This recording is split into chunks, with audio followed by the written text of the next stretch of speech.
les he estado avisando, en el día de hoy vamos a iniciar una serie en el libro de Ruth. Y mi intención es poder predicar un capítulo en cada exposición. Ruth es uno de esos libros que han fascinado a sus lectores a través de los siglos, y por razones muy diversas. Por ejemplo, casi todo el mundo disfruta leyendo una historia bien narrada con un final feliz. Y sobre todo si es una historia de amor. Y el encuentro entre Boaz y una viuda moabita llamada Ruth es inusualmente encantador. Y de hecho, aunque ya nosotros conocemos la trama del libro, hay películas que son tan buenas que uno las ve una vez y otra vez y otra vez y uno se sorprende cada vez que la ve. Hay libros que son tan buenos que tienen ese mismo impacto. Y aunque nosotros conocemos la trama del libro, mientras vamos leyendo y Boaz se acerca a este pariente desconocido para darle el chance de que redima a Ruth, uno casi se queda sin aliento esperando que el tipo diga que no. Es un libro encantador. Por otro lado, está la sorprendente relación entre Ruth y Noemí. Se hacen tantos chistes crueles acerca de la relación de las nueras con las suegras, que el libro de Ruth debe ser una de las pocas piezas de la literatura universal que nos presenta una extraordinaria excepción. Tener una nuera como Ruth es uno de los más grandes regalos que puede tener una suegra. De hecho, algunos dicen que por eso se llaman nueras, porque siempre las mujeres piensan, no era la que mi hijo debía casarse. Hay problemas muchas veces entre las suegras y las nueras. También resulta muy consolador ver la forma tan providencial como Dios obra en la vida de Noemí para sacar enormes bendiciones de sus tragedias. Hay tantas tragedias al principio del libro que pudiéramos ver a Noemí como la contraparte de Job.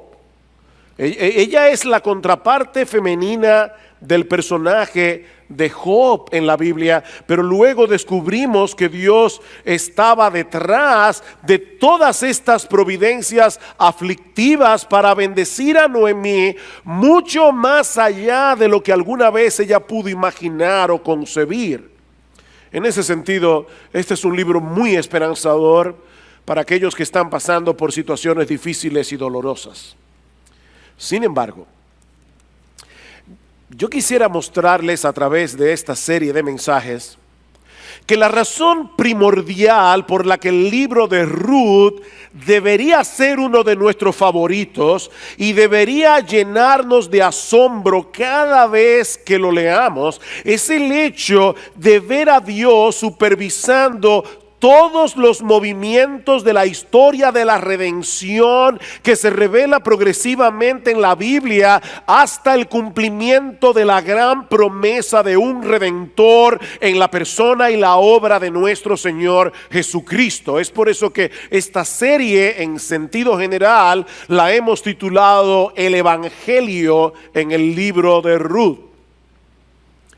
Si este libro no estuviera en las Escrituras, faltaría una pieza clave para poder armar el rompecabezas ideado por Dios en la eternidad para salvar al hombre de sus pecados por medio de Cristo. El libro de Ruth ciertamente es una historia de amor, pero es una historia de amor que va más allá de la relación de una nuera con su suegra. Es una historia de amor que va más allá de un israelita honorable con una viuda moabita moabita.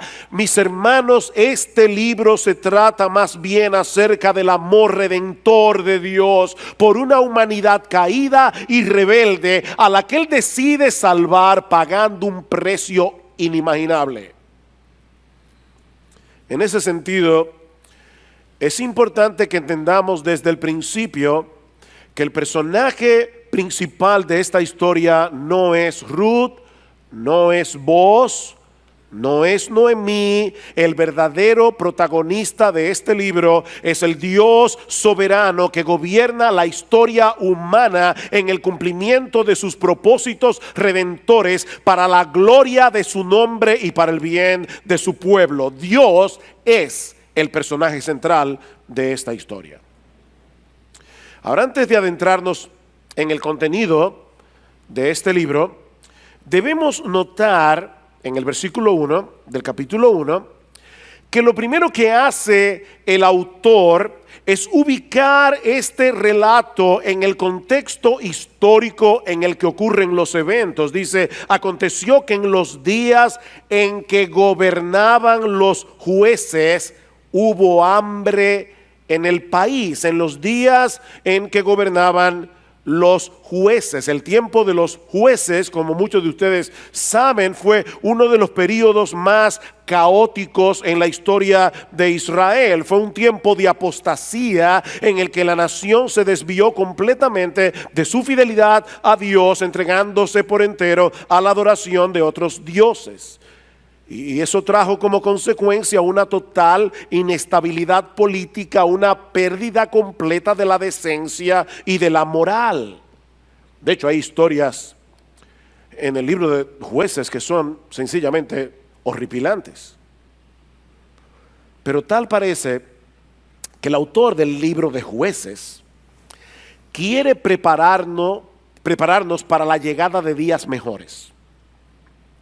Por eso, en la última sección del libro, que va desde el capítulo 17 hasta el final, se repite 4 veces que en aquellos días no había rey en Israel.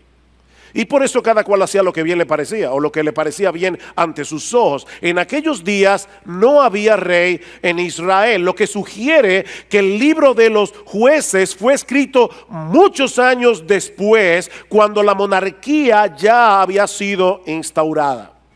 De hecho, el autor del libro de Jueces, inspirado por el Espíritu Santo, también parece tener la intención de señalar hacia el rey David como la línea monárquica escogida por Dios, a diferencia del rey Saúl. Ahora, por supuesto, ni David ni Saúl se mencionan en los Jueces. Yo estoy hablando de un propósito que parece estar detrás del autor, de la intención del autor.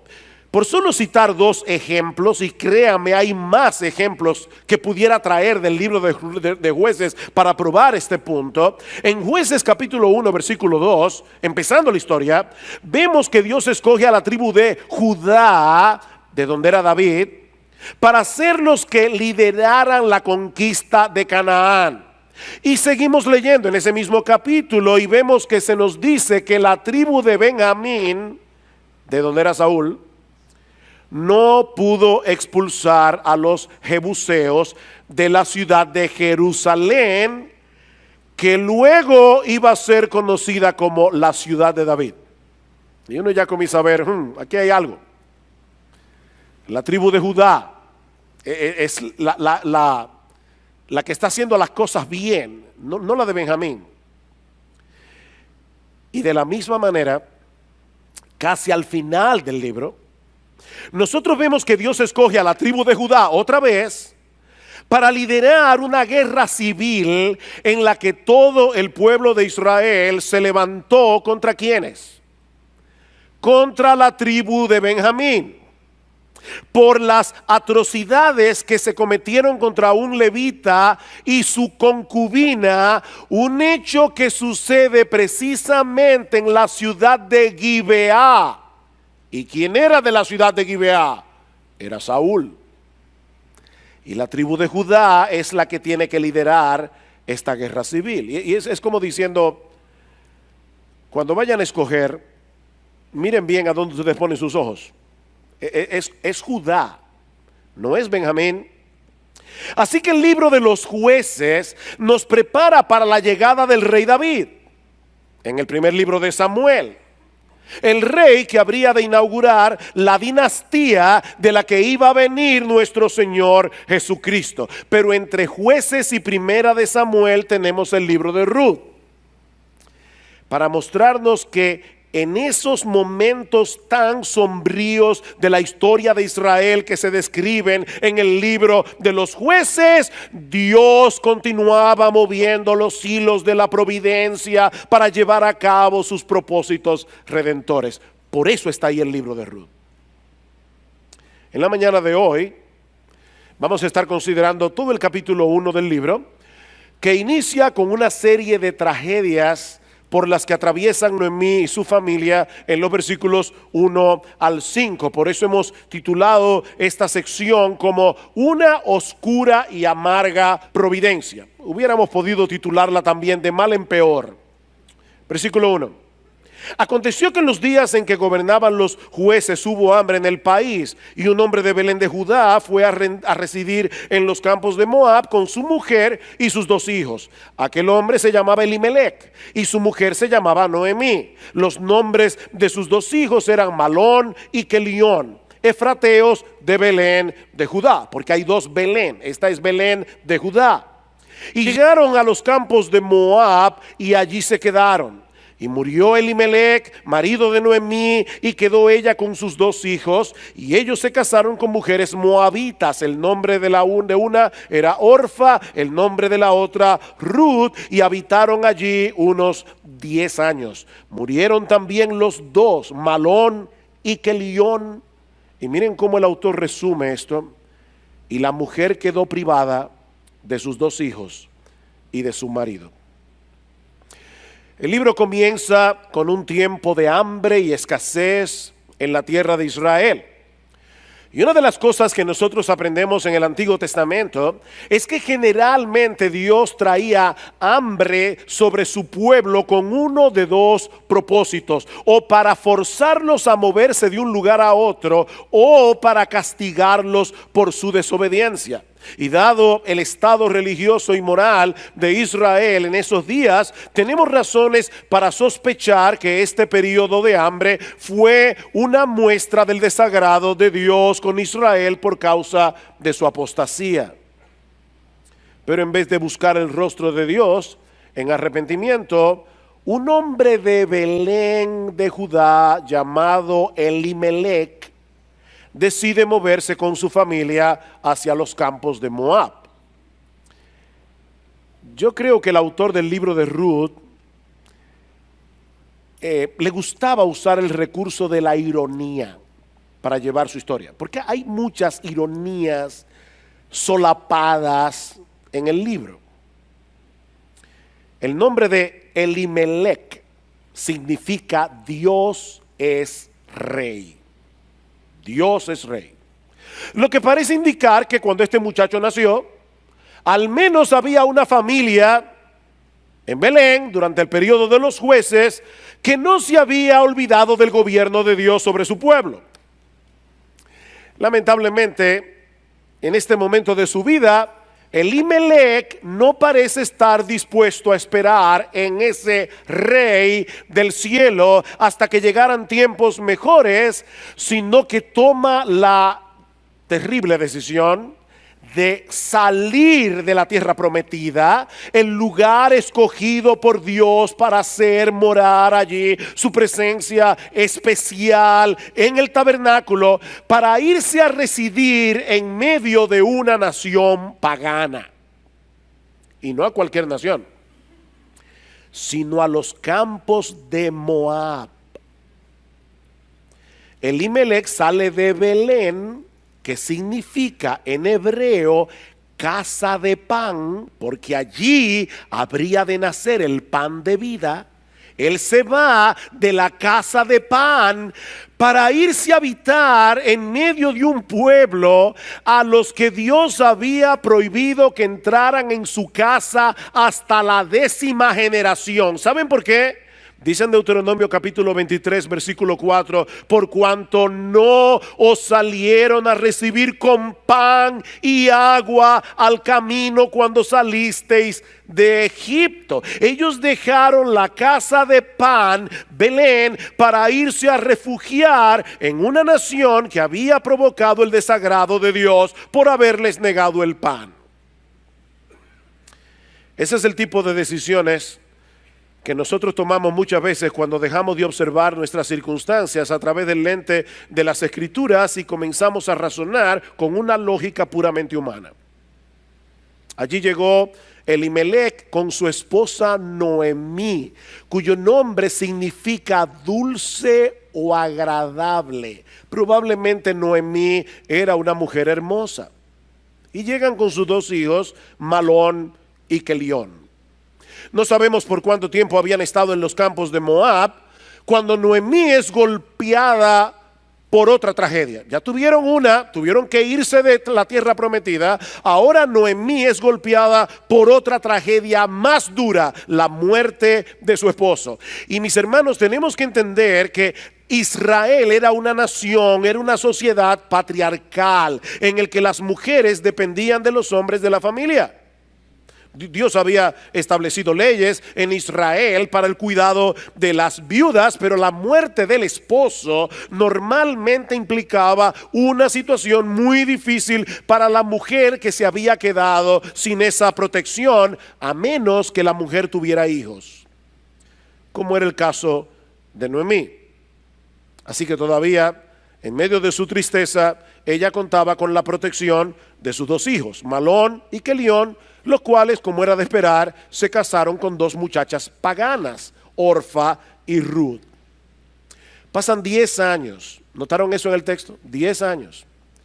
Y por una razón que el autor no especifica, ninguno de los dos pudieron procrear hijos. Otra tragedia para Noemí. Se quedó sin esposo, se quedó sin la bendición de que sus hijos le dieran nietos, que alegraran sus días en la vejez, que preservaran el nombre de la familia, algo muy importante en Israel. Pero las tragedias no habían terminado para Noemí. Al cabo del tiempo, también mueren sus dos hijos. Y no deja de ser sorprendente el poco espacio que el autor del libro le dedica a narrar todas estas tragedias. 5 versículos. Una tragedia detrás de la otra. Como si el Espíritu Santo no quisiera llamar nuestra atención a las aflicciones de esta familia, sino más bien a la manera como estas 3 mujeres, Noemí, Orfa y Ruth, reaccionan ante estas providencias tan oscuras y amargas, porque esta es la sección más larga del libro, lo que nos lleva a nuestro segundo encabezado, una respuesta incoherente. Versículo 6. Entonces se levantó con sus nueras para regresar a la tierra de Moab, porque ella había oído en la tierra de Moab que el Señor había visitado a su pueblo dándole alimento. Salió pues del lugar donde estaba y sus 2 nueras con ella y se pusieron en camino para volver a la tierra de Judá. En aquellos días no era de buena costumbre que uno se despidiera de alguien que se iba a vivir a otro lugar en la casa. Normalmente seguían a la persona un trecho del camino y de ahí la despedían. Por eso dice que salió ella con sus 2 nueras, pero la intención de Noemí de ninguna manera era llegar hasta Belén con Orfa y con Ruth. Vean el versículo 8. Y Noemí dijo a sus nueras: id, volveos cada una a la casa de vuestras madres, que el Señor tenga misericordia de vosotras, como vosotras la habéis tenido con los muertos y conmigo. Que el Señor os conceda que halléis descanso cada una en la casa de su marido. Entonces las besó y ellas alzaron sus voces y lloraron y le dijeron: no, sino que ciertamente volveremos contigo a tu pueblo. Noemí, estando en la tierra de Moab, recibe la noticia de que el Señor había visitado a su pueblo. El texto dice literalmente, como la Reina Valera, para darles pan. para darles pan. Así que Noemí decide regresar a Belén.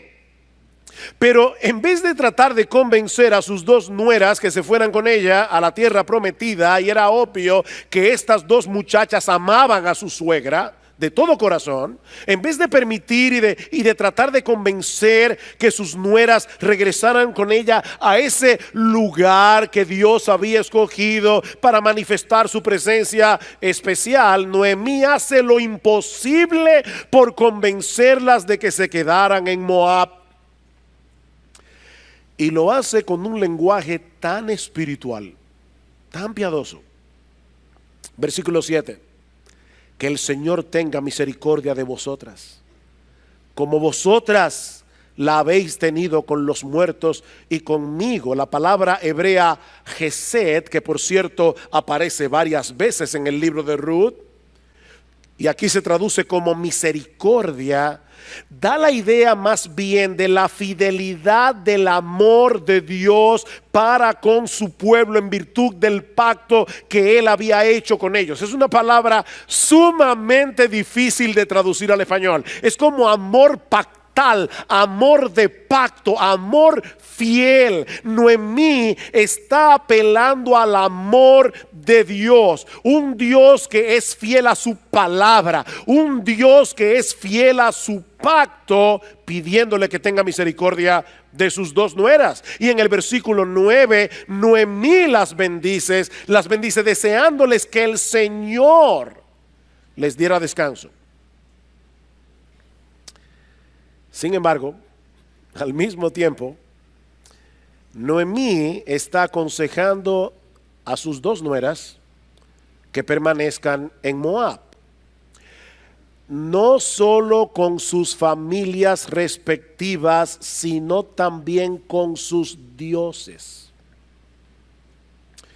Más adelante, cuando Orfa decide quedarse en Moab, escuchen lo que le dice Noemí en el versículo 15 del capítulo 1.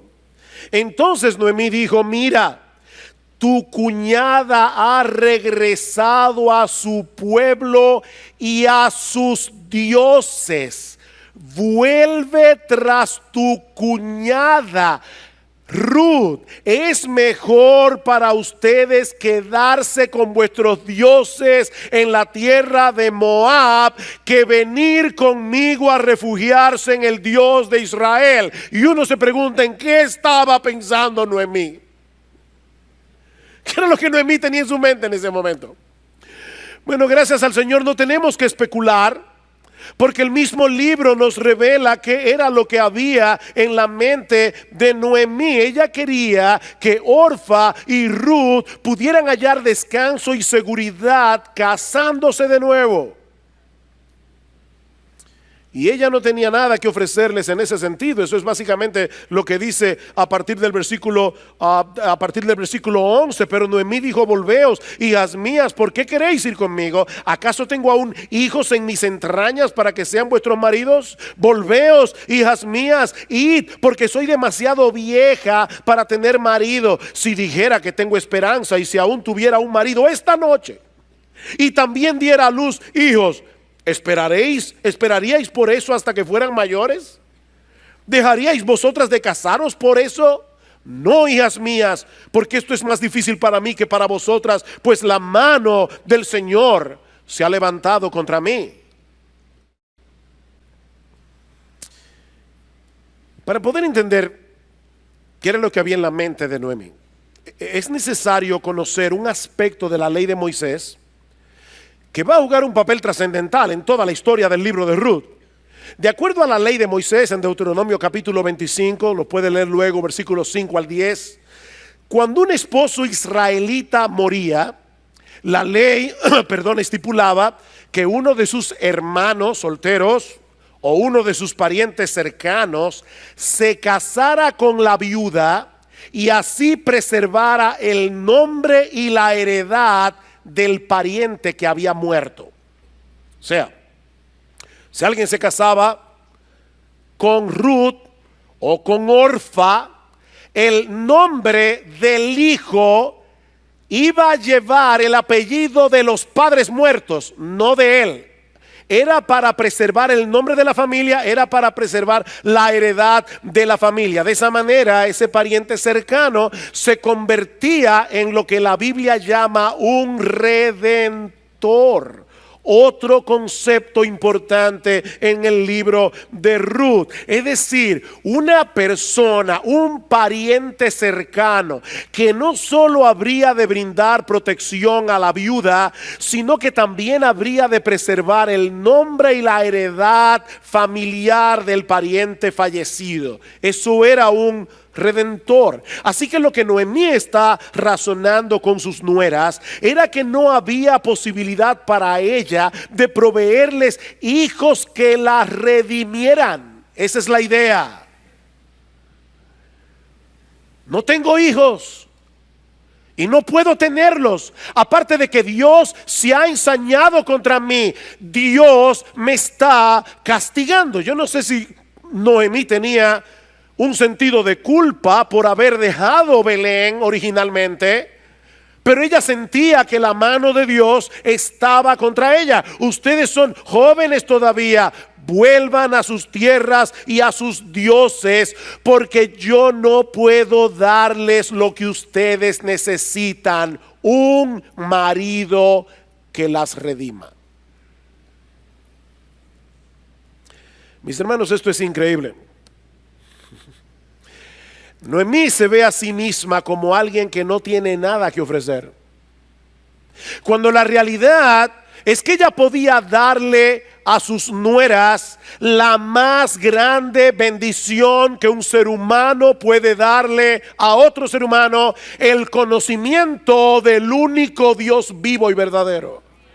Claro que Noemí tenía algo que ofrecer. La mayor necesidad de Orfa, la mayor necesidad de Ruth, no era casarse de nuevo. Mi hermana joven soltera que estás aquí en el día de hoy, déjame decirte algo: tu mayor necesidad no es encontrar un marido.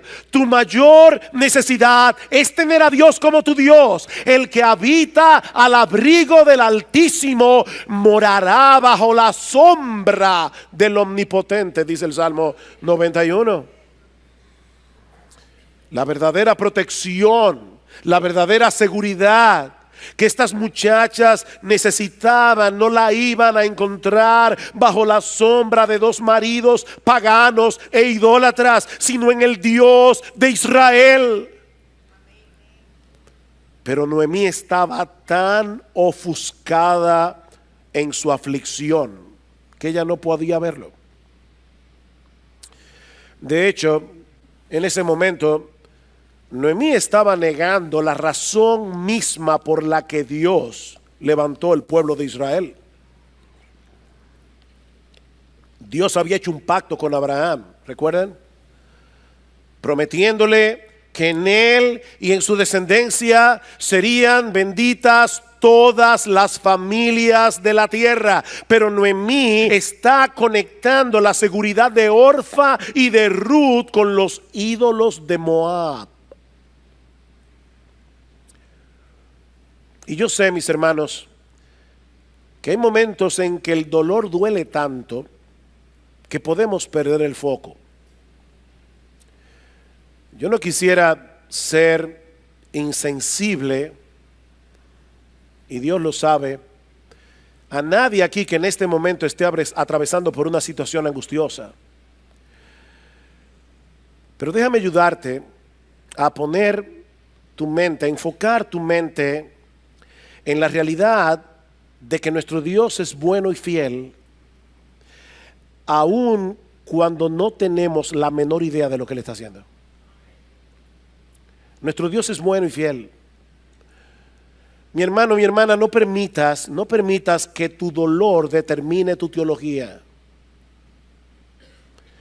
Eleva tu mirada por encima de tus circunstancias difíciles, tus circunstancias aflictivas, para que puedas ver a Dios sentado en su trono, llevando a cabo sus propósitos eternos para la gloria de su nombre y para bendición de su pueblo, aunque en este momento tú no seas capaz de entender lo que Él ha decretado para ti.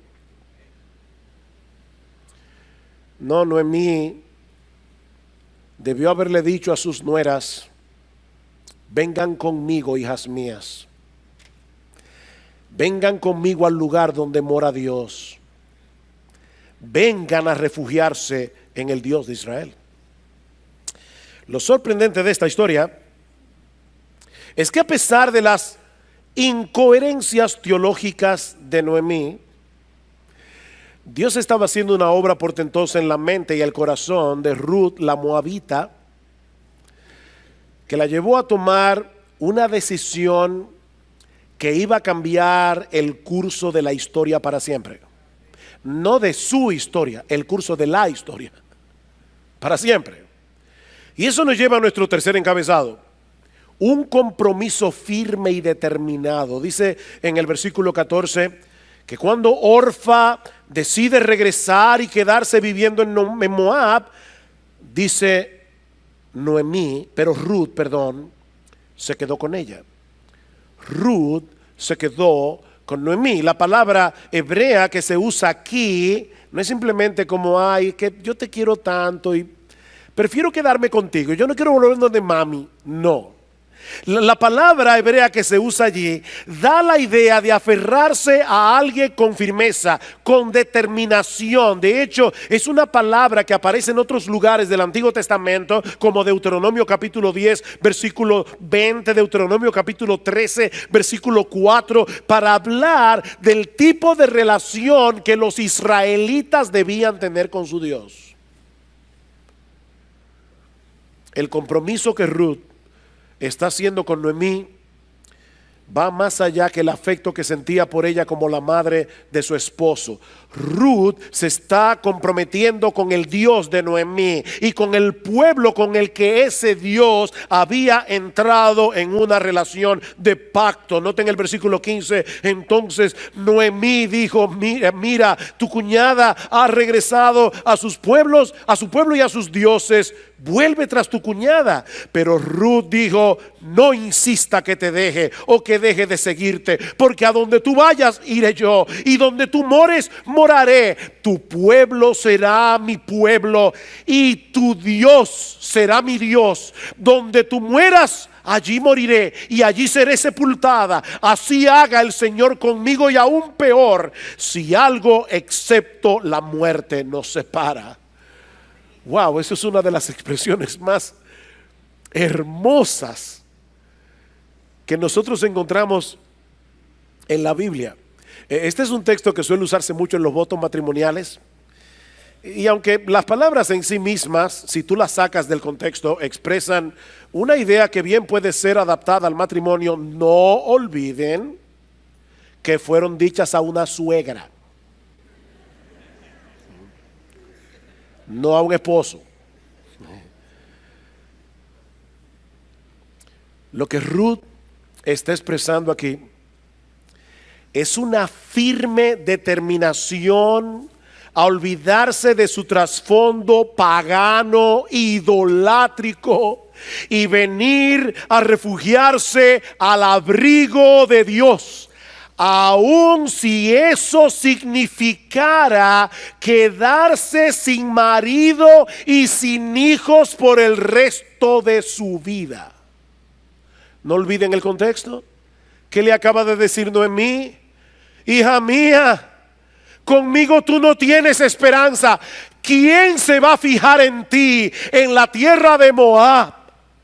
En la tierra de Israel, perdón, una moabita pagana. ¿Quién se va a fijar en ti? ¿Quién va a querer redimir a uno de mis hijos si yo no tengo pariente cercano que me redima? Noemí estaba tan amargada que se había olvidado de Booz. Pero eso lo veremos en el próximo capítulo. Sin embargo, Ruth está determinada a continuar viviendo en la comunidad del pacto, y aún en el caso de que Noemí muriera antes que ella, Ruth le dice: yo me voy a quedar aquí. Y si yo muero primero, no llames a mami, no llames a papi para que vengan a buscar el cadáver, Porque a partir de este momento estoy tomando la determinación de olvidarme de mi familia, de olvidarme de mi trasfondo religioso, de olvidarme de mi tierra. Yo soy ahora una israelita de corazón. Yo he venido a refugiarme bajo la sombra del Dios de Israel. Lo increíble de esto, mis hermanos, es que si Ruth le hubiera prestado atención a las palabras amargas de Noemí, nunca habría confiado en Dios. Pero a pesar de las experiencias amargas de su suegra, eso no le impidió ver la realidad de que el Dios de Israel era digno de su confianza, de que el Dios de Israel era digno de su devoción.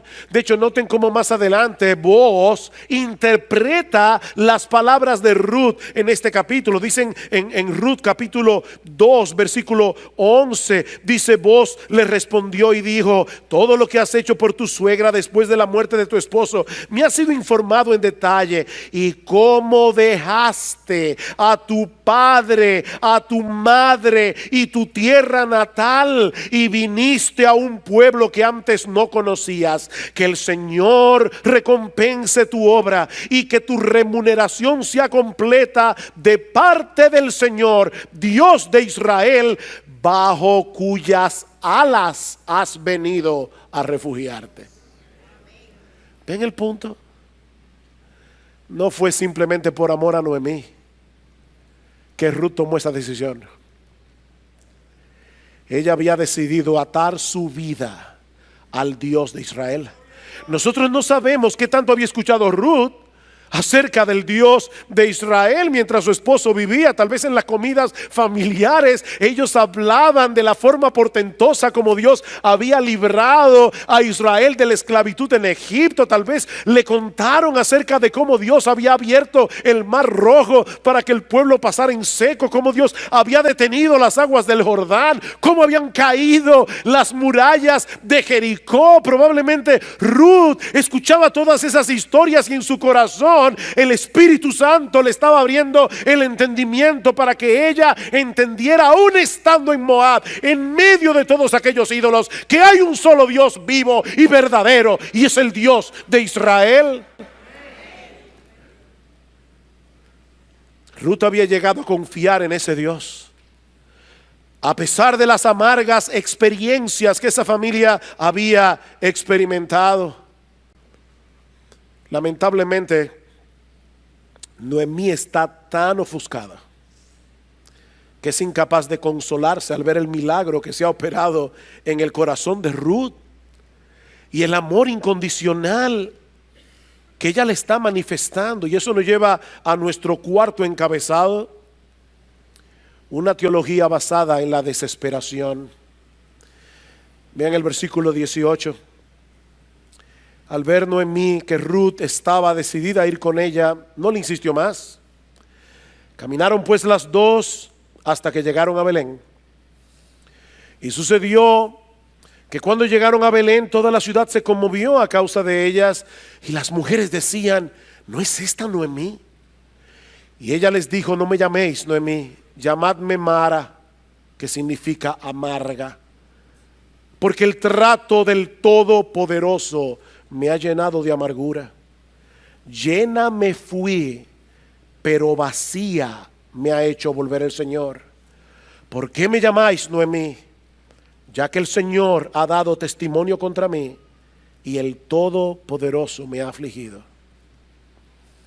Cuando estas dos mujeres entran por las calles de Belén, el rostro de Noemí reflejaba el impacto de su aflicción, a tal punto que las mujeres comienzan a murmurar. La palabra hebrea significa hablar en susurro. Estas mujeres comenzaron a ver el rostro de Noemí. Decían: pero ¿qué es esta? ¿Es esta mujer Noemí?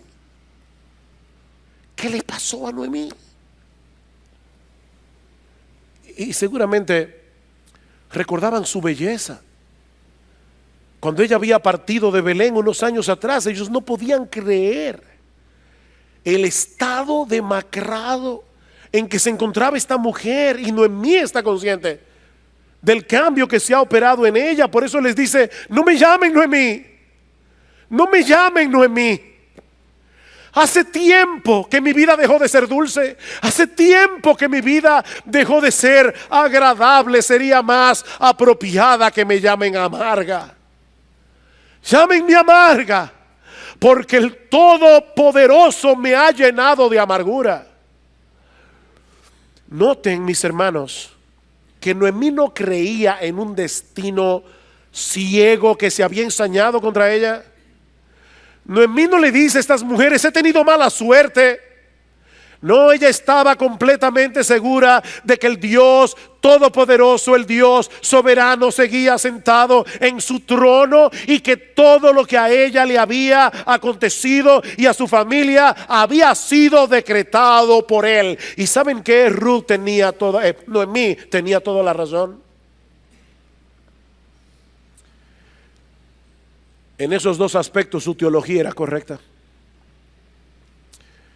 Saben, mis hermanos, que hay algunos cristianos que quieren defender a Dios en medio de las aflicciones, en medio de las circunstancias dolorosas, negando su control soberano sobre esos aspectos de la vida. Pero, mis hermanos, eso no solamente es antibíblico, eso tampoco es ningún consuelo. Eso no es ningún consuelo. Hemos dicho muchas veces en este mismo púlpito que si Dios solamente controlara las cosas que salen bien en este mundo, Él no controla casi nada.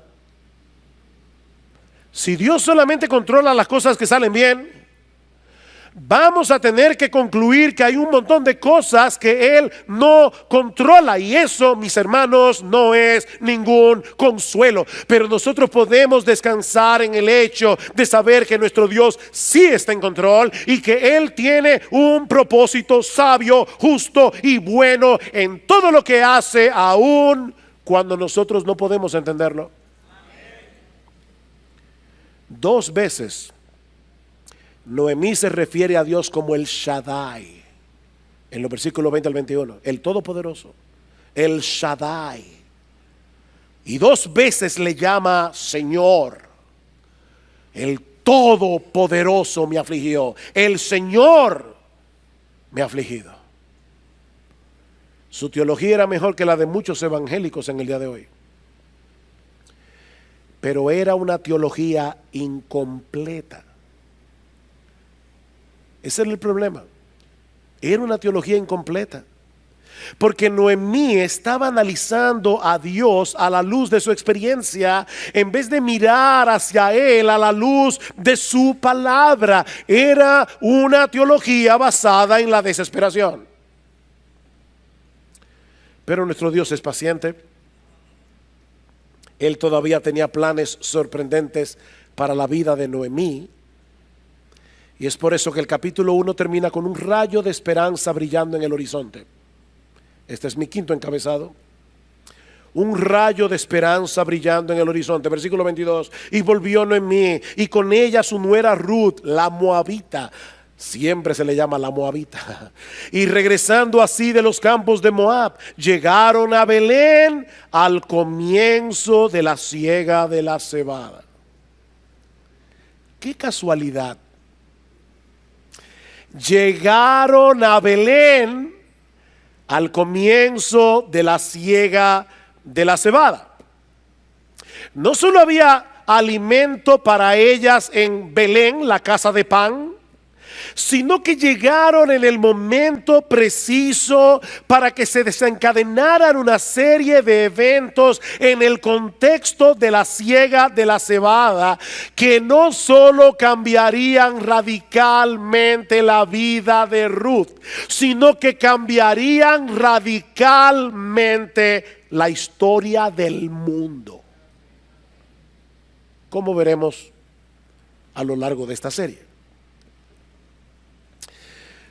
Mis hermanos, ¿qué aprendemos de esta historia? Hay varias lecciones aquí, pero por causa del tiempo voy a limitarme solamente a mencionar algunas. La primera es que la amargura produce ceguera espiritual. La amargura produce ceguera espiritual. Es verdad que Noemí había sufrido muchas tragedias, pero también es verdad que Dios había comenzado a mostrarle su bondad. Dios había comenzado a mostrarle su misericordia, pero ella estaba tan amargada que era incapaz de verlas. Fue Dios el que visitó a su pueblo infiel para darles pan en medio del hambre. Fue Dios. Dice en el versículo 6, y fue Dios el que le hizo saber a Noemí que eso estaba sucediendo en Belén. De alguna manera Dios se le ingenió para traerla otra vez a la tierra prometida. Dios estaba haciendo algo. Fue Dios el que orquestó las cosas para que llegaran justo al comienzo de la siega de la cebada, donde Ruth no solamente conseguiría alimento, conseguiría un redentor. ¿Y qué redentor?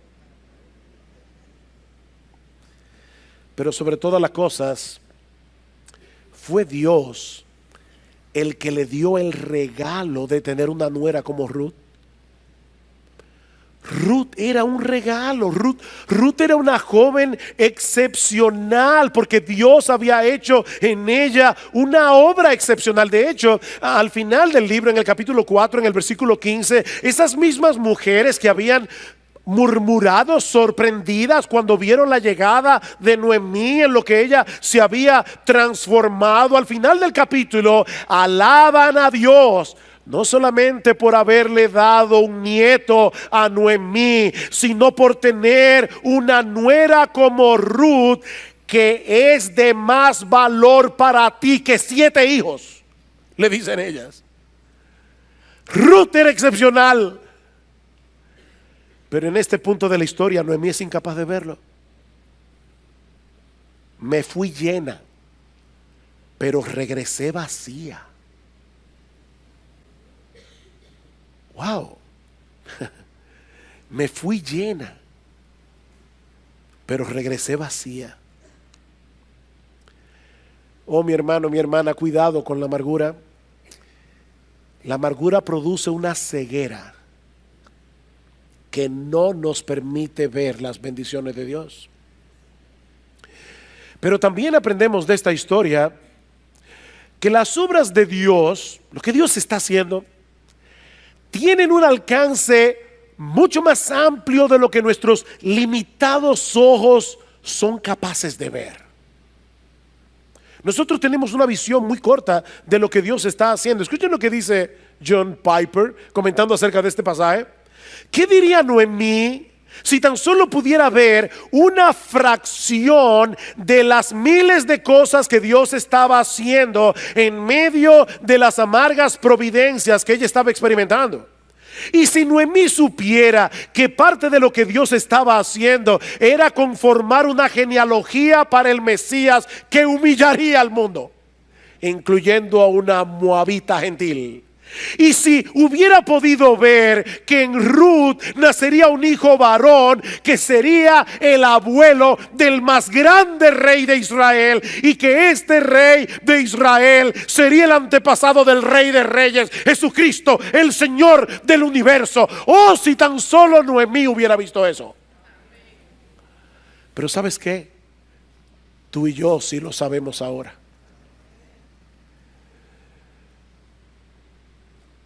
Déjenme decirles algo profundo. Noemí nunca leyó el libro de Ruth.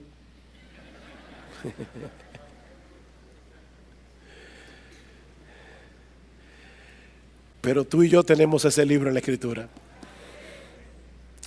Tú y yo sí podemos armar el rompecabezas y mirar ahora al Dios que gobierna la providencia haciendo cosas impresionantes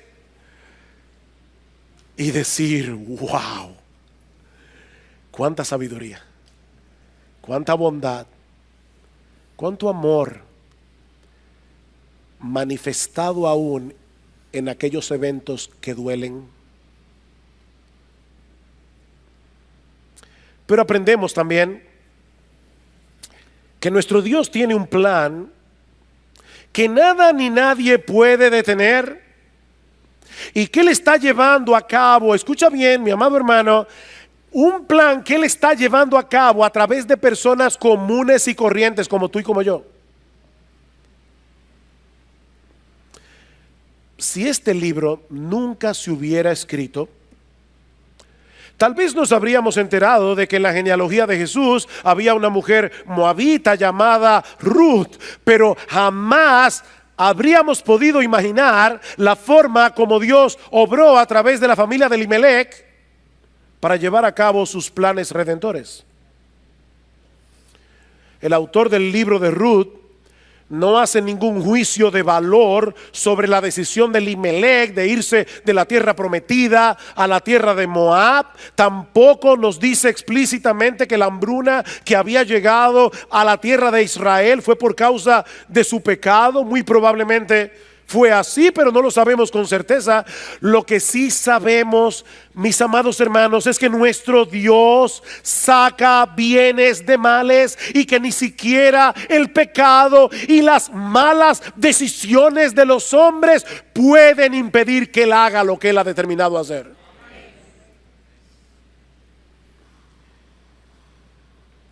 Nosotros hacemos muchas malas decisiones, pero Dios tiene un plan. Él es soberano. Nosotros creemos en un Dios que saca bienes de males de maneras sorprendentes. Mi hermano, tu vida tiene significado si tú eres un creyente. Tu vida tiene significado. Tal vez tú te ves a ti mismo tan débil, te ves a ti mismo tan insignificante. Yo no soy famoso, yo no soy rico, no tengo talentos. Oh, pero Dios puede obrar a través de familias como la de Elimelech, familias problemáticas, familias con suegras como Noemí. Y Dios obra a través de ellos para traer de toda esta historia que al principio parece un desastre. Y ahí estaba Dios, moviendo los hilos de la providencia para que naciera un redentor. Y hoy tú y yo estemos aquí, sentados. Tú y yo estamos aquí hoy, humanamente hablando, porque una moabita gentil decidió seguir a su suegra hasta la tierra prometida. Por eso estamos tú y yo sentados aquí hoy. Porque una moabita gentil llamada Ruth tomó la decisión de refugiarse bajo las alas del Dios de Israel. Pero lo más importante que aprendemos de este capítulo es que la mayor necesidad del ser humano no es tener amigos, no es tener una familia en la que se sienta seguro y aceptado, no es tener un buen esposo, una buena esposa. Y es bueno tener amigos, es bueno ser parte de una familia en la que uno es amado incondicionalmente, es bueno tener un buen matrimonio, eso es bueno. Pero mi amigo, yo quiero hacerte ver en esta mañana que tu mayor necesidad es venir a refugiarte bajo la sombra del Todopoderoso. Tu mayor necesidad es venir a refugiarte bajo la sombra.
obra de ese Dios que ha movido los hilos de la historia para proveer a Cristo el Redentor, que hace posible que tengamos en Dios un refugio y no un juez. Es por medio de Él y solo por medio de Él que podemos arreglar nuestras cuentas con la justicia divina y recibir de pura gracia el don de la vida eterna. Es solo por Cristo. El tataranieto de Ruth. Oh, quiere el Señor que muchos aquí, muchos, no pocos, yo les rogaba a Dios esta mañana: Señor, es una gran cosecha lo que queremos ver, no pocos. Oh, quiere el Señor que muchos en este mismo momento tomen la determinación de volverse de sus ídolos, como hizo Ruth, para servir al Dios vivo y verdadero. Oh, que muchos vengan a Cristo hoy, ahora, aquí, en arrepentimiento y fe, porque ese es el único refugio en el que podemos encontrar seguridad, descanso, protección.